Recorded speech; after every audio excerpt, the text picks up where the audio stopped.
Magandang araw mga kalami, Masiramon. Ngayon, gagawa tayo ngayon ng curry. Pero hindi tayo gagamit ng chicken. Ang isasab natin dito is tuna. Ayan ang tuna natin gagamitin. So, andito ang ating mga ingredients. Meron tayong curry powder, merong cubes, meron tayong sesame oil, salt and pepper. Ito ang curry cubes na galing ng Japan. Ito siya. Gagamitin natin siya. Curry natin yan gawin. Tapos meron tayong kakanggata. Ayan, 2 cups. Meron tayong garlic, ginger, onion. And then, meron tayong sliced potato, carrots, and bell pepper. Yo. So, umpisa na natin. Meron na tayong naka-preheat na oil. Tapos linagyan na rin natin ito ng salt. Yan. Pa-fried lang natin to.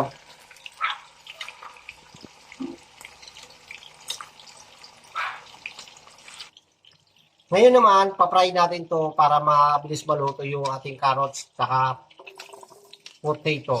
Yan. Kasi ang ating isda mabilis na maluto. Kaya kailangan natin na pre-cook na to. Yan. Antay-antay lang natin na maluto ang ating isda. Yan. Ngayon, babalik na rin natin.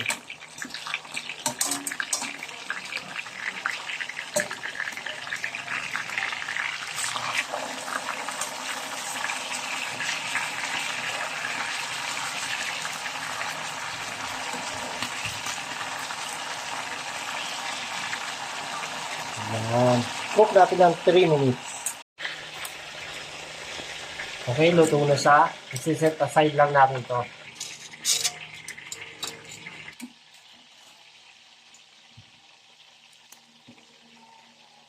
Ngayon, mag-start na rin tayo. Mag-saute na tayo ng ginger.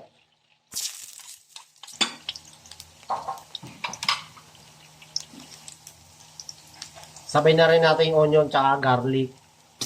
Yan.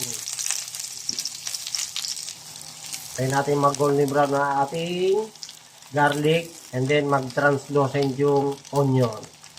Ngayon, add natin yung kakanggata.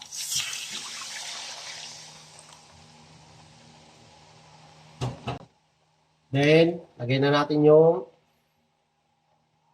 curry powder, cubes, sesame oil,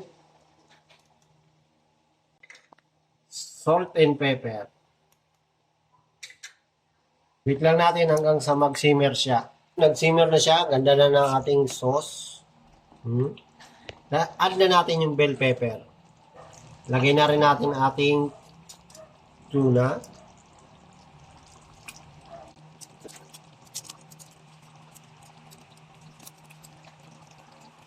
Ating cook lang natin ng 5 minutes. Yan. Luto na ating tuna curry. Mag-platings na tayo.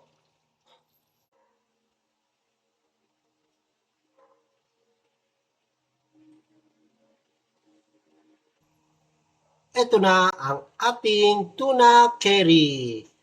Wow! Lame, Masiramon!